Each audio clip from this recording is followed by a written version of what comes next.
Imagine कीजिए, एक समय था जब भारत की इकोनॉमी मेनली एग्रीकल्चर और ट्रेडिशनल बिजनेसेस पर डिपेंड करती थी। लेकिन अब एक नए युग की शुरुआत हो चुकी है, स्टार्टअप्स का युग। और इस रिवॉल्यूशन का नाम है इंडियाज स्टार्टअप्स इकोसिस्टम। तो शुरू करते हैं success stories of Indian startups की।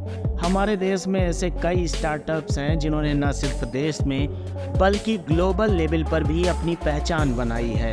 आपने शायद नाम सुना होगा फ्लिपकार्ट, पेटीएम, ओला, जोमेटो। ये सब कुछ ऐसे ही छोटे छोटे आइडियाज से शुरू हुए थे जो बाद में बिलियन डॉलर कंपनीज में बदल गए। पर क्या आपने कभी सोचा कि इन स्टार्टअप्स के पीछे की कहानी क्या है? ये कैसे शुरू हुए और किन चैलेंजेस का सामना किया? और क्या आपने कभी सोचा है कि इंडिया का स्टार्टअप इकोसिस्टम इतना तेज क्यों बढ़ रहा है? जानने के लिए बने रहिए हमारे साथ। नमस्कार दोस्तों, स्वागत है आप सभी का आपके चैनल द रिसर्च पर।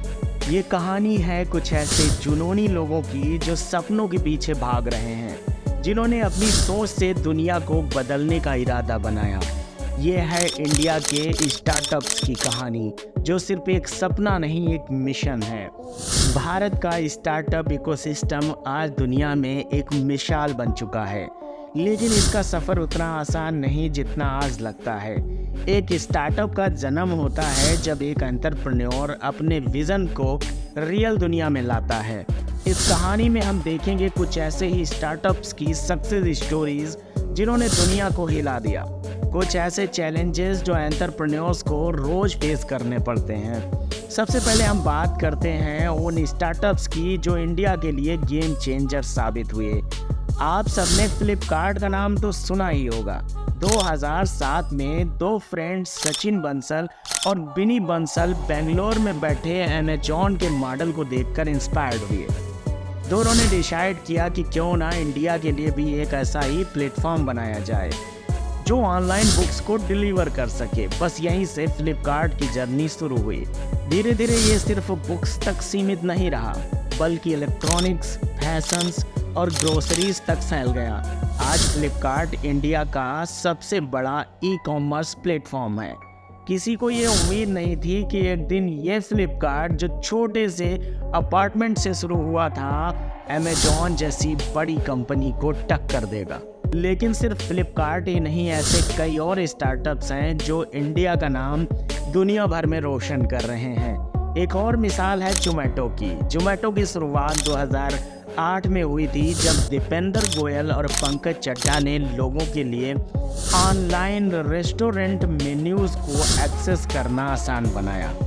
आज जोमेटो सिर्फ इंडिया में ही नहीं, 24 कंट्रीज में अपनी सर्विसेज देती है।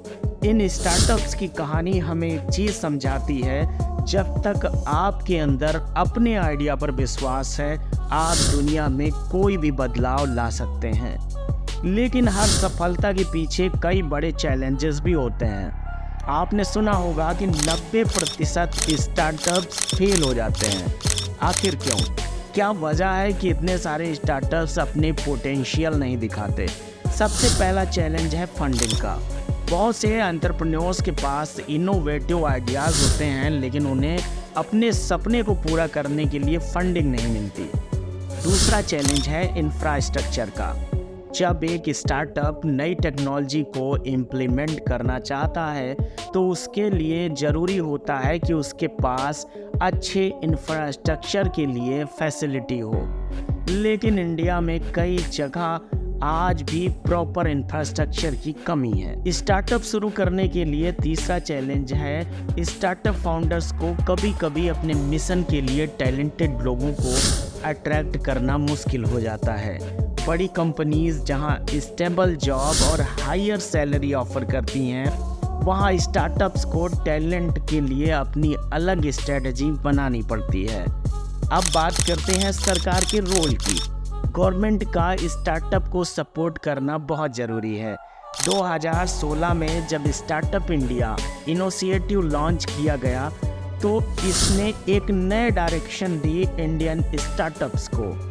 स्टार्टअप्स इंडिया का एम था कि नए वेंचर्स को सपोर्ट करना, उन्हें इजी फंडिंग देना और ब्यूरोक्रेसी को रिड्यूस करना। इसके साथ साथ अटल इनोवेशन मिशन भी एक बहुत बड़ा इनिशिएटिव है, जिसका एम है यंग एंटरप्रेन्योर्स को गाइड करना और उन्हें रिसोर्सेस प्रोवाइड करना।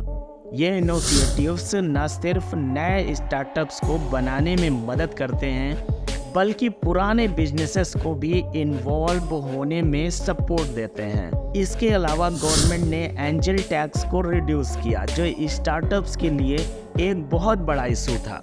पहले एंजल इन्वेस्टर्स को हाई टैक्स देना पड़ता था जब वो स्टार्टअप्स में पैसा इन्वेस्ट करते थे, लेकिन अब ये बैरियर कम हो गया, जिससे नए इन्वेस्टर्स भी स्टार्टअप्स में पैसा लगाने को तैयार हो रहे हैं। अब हम बात करते हैं इंडिया के यूनिकॉर्न स्टार्टअप्स की। यूनिकॉर्न का मतलब है वो स्टार्टअप जिनका वैल्यूएशन $1 बिलियन से ज़्यादा हो। आज के टाइम में भारत में लगभग 100 यूनिकॉर्न्स हैं। इनमें से कुछ बड़े नाम हैं बायजूस, पेटीएम, ओयो, ओला और पीडब्ल्यू। ये स्टार्टअप्स न सिर्फ देश में बल्कि विदेशों में भी अपना नाम बना रहे हैं। बायजूस, जो एक एजुटेक स्टार्टअप था, आज दुनिया का सबसे बड़ा एजुकेशन प्लेटफॉर्म बन चुका है। पेटीएम, जो पहले सिर्फ एक डिजिटल वॉलेट होता था, आज एक फाइनेंस टेक जायंट बन गया है। लेकिन यूनिकॉर्न बनने का सफ़र भी इतना आसान नहीं होता। ये स्टार्टअप्स दिन रात मेहनत करते हैं, नए नए इनोवेशंस लेकर आते हैं और अपने आप को मार्केट में रिलेवेंट बनाए रखते हैं। आज भारत का स्टार्टअप सिस्टम सिर्फ एक बिजनेस मॉडल नहीं, बल्कि एक मोमेंट बन गया है। हर नए स्टार्टअप के साथ एक नई कहानी जुड़ी होती है जो हमें इंस्पायर करती है। लेकिन ये भी ज़रूरी है कि हम उन चैलेंजेस को ना भूलें जो स्टार्टअप्स के रास्ते में आते हैं। आगे का सफ़र अब भी चैलेंजिंग है, लेकिन जैसे फ्लिपकार्ट, जोमेटो और बायजूस ने अपने चैलेंजेस को फेस करके दुनिया में अपनी पहचान बनाई, वैसे ही नए एंटरप्रेन्योर्स भी अपने सपनों को पूरा करते रहेंगे। सरकार का रोल, इंफ्रास्ट्रक्चर का सुधार और लोगों की सोच में बदलाव, ये सब मिलकर भारत के स्टार्टअप इकोसिस्टम को और भी मजबूत बनाएंगे। ये कहानी सिर्फ एंटरप्रेन्योर्स की नहीं, बल्कि हर उस इंसान की है जो अपने सपने के पीछे भाग रहा है। ये थी भारत के स्टार्टअप इकोसिस्टम की कहानी, जिसमें सक्सेस भी है, चैलेंजेस भी हैं और एक ब्राइट फ्यूचर भी है। क्या आप भी एक नए आइडिया के साथ अपना स्टार्टअप शुरू करने का सपना देख रहे हैं? तो प्लीज़ लीव अ कमेंट। और हाँ, अगर वीडियो अच्छा लगा हो तो लाइक, शेयर, सब्सक्राइब करना ना भूलें। मिलते हैं एक नए वीडियो के साथ, तब तक के लिए जय हिंद, जय भारत।